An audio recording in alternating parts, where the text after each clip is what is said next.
Good evening everyone, कैसे हैं आप सब लोग। मेरा नाम है राहुल और मैं दूंगा आपको सीडीपी का practice set. Rahul Pandey official Telegram channel से आप ज्वाइन कर सकते हो for PDF and more information. Please share कीजिएगा अगर वीडियो पसंद आए आपको तो।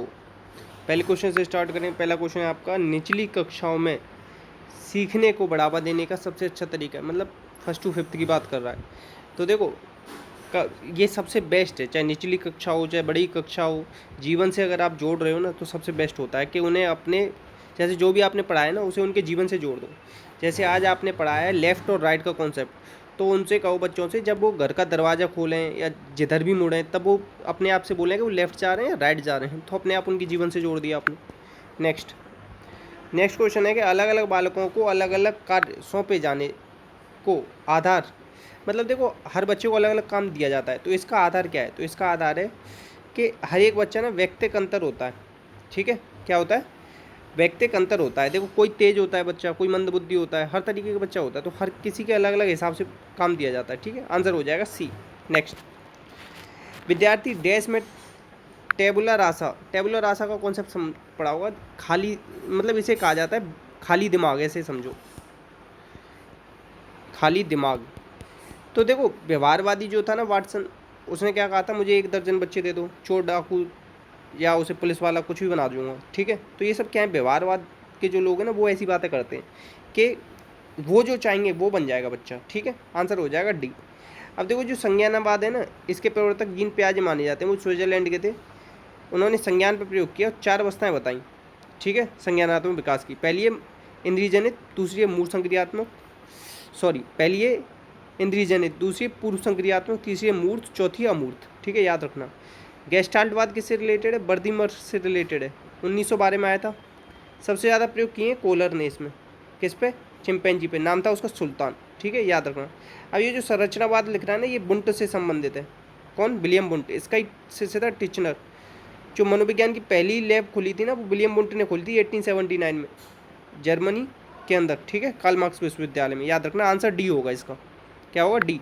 नेक्स्ट, अब देखो सामान्य परिपक्वता से पहले, मतलब अभी बच्चा परिपक्व नहीं हुआ है, उससे पहले आप उसे मतलब ट्रेनिंग देना चाहते हो, तो ये किस पर डिपेंड करता है। तो ये डिपेंड करता है कि ट्रेनिंग देने के लिए आपने किस विधि का उपयोग किया है, तो आंसर हो जाएगा डी। नेक्स्ट, देखो बाल्यावस्था ऐसे देखो 2 से 6 वर्ष होती है, पूर्व बाल्यावस्था 6 से 12 होती है, उत्तर बाल्यावस्था।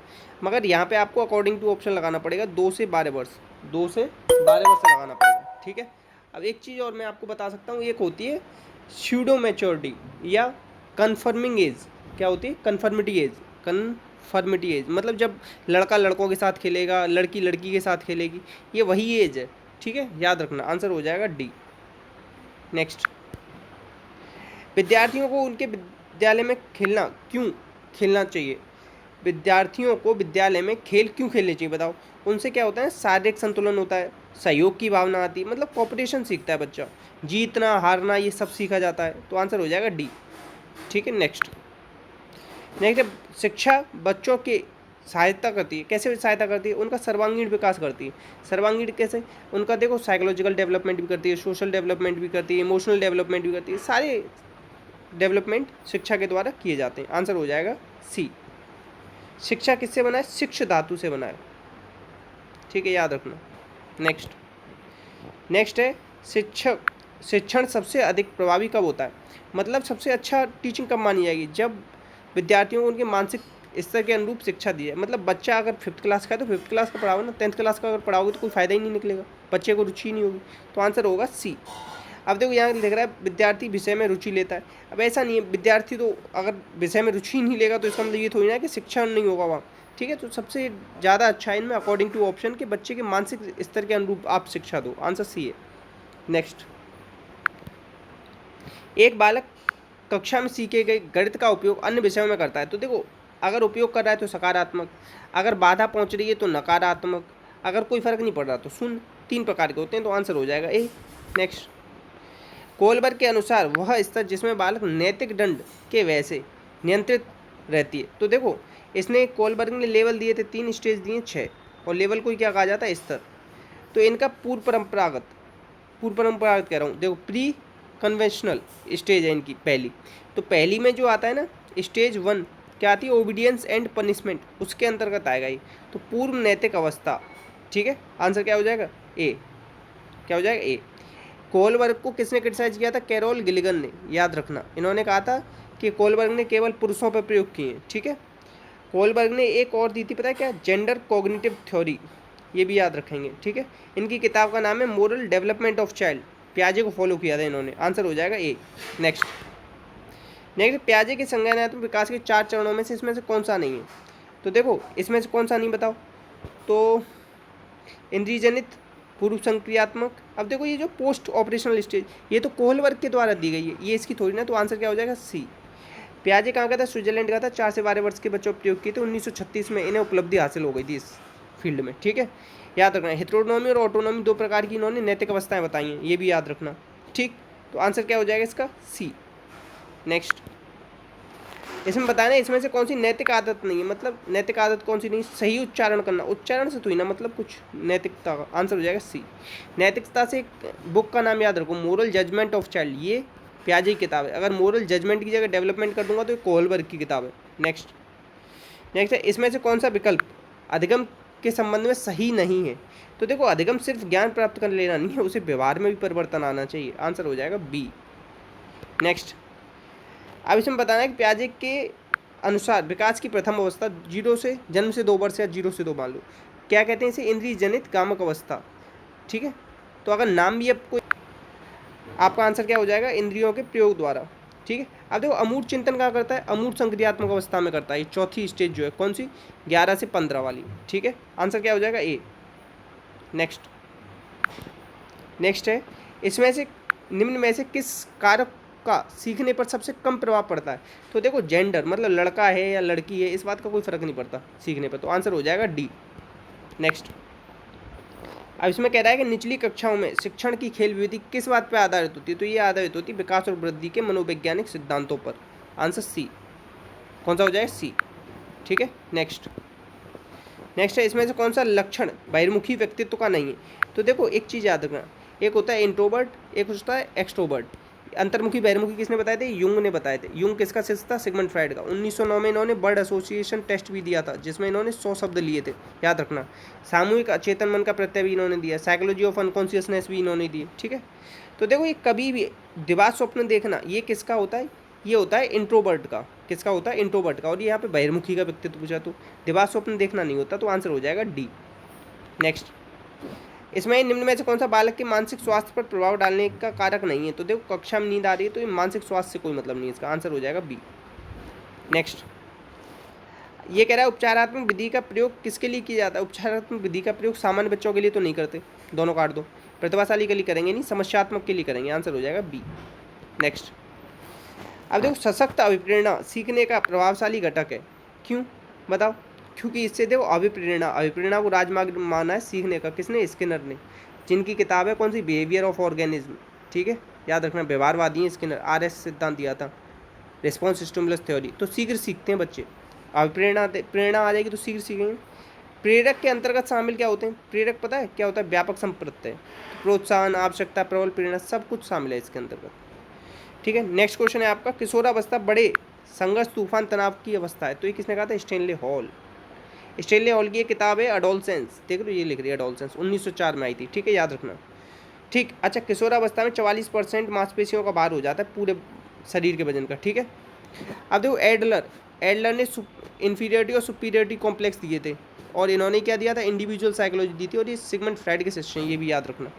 नेक्स्ट, अभिक्रमित अनुदेशन के प्रकार हैं, देखो ये सारे ही होते हैं। अब देखो रेखीय किसने दिया, स्किनर ने, साखी क्राउडर ने, मैथमेटिक्स गिलबर्ट ने, डायरेक्ट पूछ लिए जाते हैं ये नाम, ठीक है। तो याद रखना, आंसर हो जाएगा डी, ठीक है। नेक्स्ट है, शिक्षा का मुख्य उद्देश्य होता है तर्क शक्ति और चिंतन दोनों का विकास करना, आंसर हो जाएगा सी। ज्ञानात्मक पक्ष में क्या आता है, देखो 3 पक्ष दिए थे, ज्ञानात्मक, भावात्मक और क्रियात्मक, किसने, ब्लूम टैक्सोनॉमी में आते हैं, ठीक है, याद रखना। और बुद्धि का आश्चर्यजनक सिद्धांत भी किसने दिया था, ब्लूम ने। तो आखिरी में आता है इसमें मूल्यांकन, देखो मूल्यांकन ये है ना, ज्ञानबोध, अनुप्रयोग, विश्लेषण, संश्लेषण, मूल्यांकन, इस तरीके से, तो आंसर क्या हो जाएगा डी। सामाजिक अधिगम कब शुरू होता है, संपर्क से होता है, किसे, संपर्क। सामाजिक अधिगम का संप्रत्यय बंडूरा ने दिया था, बोबोडॉल एक्सपेरिमेंट भी है इनका, ठीक है, याद रखना। सामाजिक संज्ञानात्मक सिद्धांत भी है इनका, ठीक है, ये भी याद रखना। नेक्स्ट, बालक का मानसिक स्वास्थ्य किस बात पर निर्भर करता है? तो सब चीज़ों पर निर्भर करता है, परिवार, समुदाय, विद्यालय। आंसर हो जाएगा डी। नेक्स्ट, मानसिक विकास के पक्ष कौन कौन से बताओ? सारे पक्ष होते हैं, निरीक्षण, चिंतन, ध्यान। ठीक है। शिक्षण के सिद्धांत में क्या निहित होता है बताओ? शिक्षण के सिद्धांत में शिक्षक का व्यवहार, छात्र का व्यवहार, शिक्षण का प्रभाव सभी होता है। समस्यात्मक बालक कौन सा नहीं होता है? देखो, जो मंदबुद्धि बच्चा है, जिसका कम IQ है, तो उसे समस्यात्मक थोड़ी ना कहोगे। IQ कम होने का मतलब समस्यात्मक नहीं होता। और IQ का फॉर्मूला होता है MA/CA/100। किसने दिया था ये फाइनल फॉर्मूला? टर्मन ने। शुरुआत किसने की थी? स्टर्न ने। इसमें से कौन सा अनुदेशन सामग्री नहीं? देखो, ये मुझे को नया क्वेश्चन मिला, मतलब ये मैंने गलत कर दिया था। देखो, ओवरहेड प्रोजेक्टर नहीं इसमें, बताओ क्यों? क्योंकि ओवरहेड प्रोजेक्टर को इन्होंने सॉफ्टवेयर माना है। ठीक है, याद रखना। सूचना और संचार प्रौद्योगिकी के अंतर्गत सभी आते हैं, ऑनलाइन सीखना, वेब बेस्ड सीखना, एजुसेट। अच्छा, एजुसेट को सबसे पहले किसने यूज किया था? हरियाणा ने। कल मेरे को क्वेश्चन मिला था, मेरा गलत हुआ था, तो आप लोग गलत मत करना इसे। नेक्स्ट, मानव विकास कैसा होता है? मात्रात्मक, गुणात्मक दोनों होता है। ठीक है, याद रखना। विकास कैसे चलता है बताओ? विकास चलता है सामान्य से विशिष्ट की ओर, ये याद रखना। ठीक है, विकास जिंदगी भर चलता रहता है, ये भी बताऊँ। दी एंड नहीं होता विकास का, मरने के साथ होता है। विकास कार्य सिद्धांत का प्रतिपादन किसने दिया? तो एबिंगहस्ट ने दिया था। ठीक है, देखो ऐसे याद हो, कार्य करने में ना पहले नंबर पर आ करो। एरिक्सन ने 8 स्टेज बताई हैं, चाइल्डहुड एंड सोसाइटी इनकी किताब का नाम है। ठीक है, अब मनोसामाजिक सिद्धांत है इनका। ठीक, सिस्टोनिक और डायस्टोनिक 2 टर्म दिए इन्होंने। ठीक है, याद रखना इतना। नेक्स्ट, विकास व्यक्ति में नवीन विशेषता और योग्यताएं स्फुटित करता है। देखो, नवीन कहीं आ जाए तो वहाँ हरलॉक कर देना डायरेक्ट। जिस प्रक्रिया से व्यक्ति मानव कल्याण के लिए परस्पर निर्भर होकर व्यवहार करना सीखता है, उसे क्या कहते हैं? सामाजिकरण की परिभाषा है। मानसिक स्वास्थ्य संपूर्ण व्यक्तित्व की पूर्ण तथा समरूप क्रिया, ये किसने कहा है? हेडफील्ड ने कहा। ऐसे याद रखो कि मानसिक स्वास्थ्य में संपूर्ण, पूरा जो पूर्ण रूप से फील्ड पे ध्यान देना है, हेडफील्ड, थोड़ा सा दिमाग में रख लेना। नेक्स्ट, वृद्धि और विकास के बारे में कौन सा सही है ये बताना। तो देखो, वृद्धि तो भौतिक होती है, बात सही है। विकास मनोवैज्ञानिक होता है। आंसर हो जाएगा बी। नायक पूजा कब चालू हो जाती? प्रारंभिक किशोरावस्था में। ठीक, आंसर क्या हो जाएगा? प्रारंभिक किशोरावस्था, 12 से 16 वर्ष। नेक्स्ट, इसमें से कौन सा अधिगम नैमित्तिक अनुबंधन का सिद्धांत कहलाता है? तो देखो, ये कौन सा कहलाएगा? ये कहलाएगा सक्रिय अनुबंधन। कौन सा? सक्रिय अनुबंधन, क्योंकि स्किनर का सिद्धांत है ये। स्किनर के सिद्धांत को आर्य सिद्धांत कहते हैं। सक्रिय अनुबंधन, नैमित्तिक, कार्यात्मक, ये सब इसी के नाम है। 1938 में चूहों पर, 1943 में कबूतर पर प्रयोग किया था। चैनिंग, शेपिंग, ये सब कॉन्सेप्ट इसी से रिलेटेड है। ठीक है, तो ये आपकी आज की वीडियो थी। अच्छी लगी हो तो शेयर कीजिएगा, सपोर्ट कीजिएगा। डेली वीडियो आती है, सुबह हिंदी की आती है, जिसमें करंट अफेयर भी होते हैं साथ में। ठीक है, और शाम को आती है CDB की वीडियो। 2 वीडियो देखते रहो, कम से कम 3 सब्जेक्ट अच्छे हो जाएंगे आपके, और बाकी भरोसा रखना बड़ी बात है। ठीक है, इसी के साथ जय हिंद, जय भारत।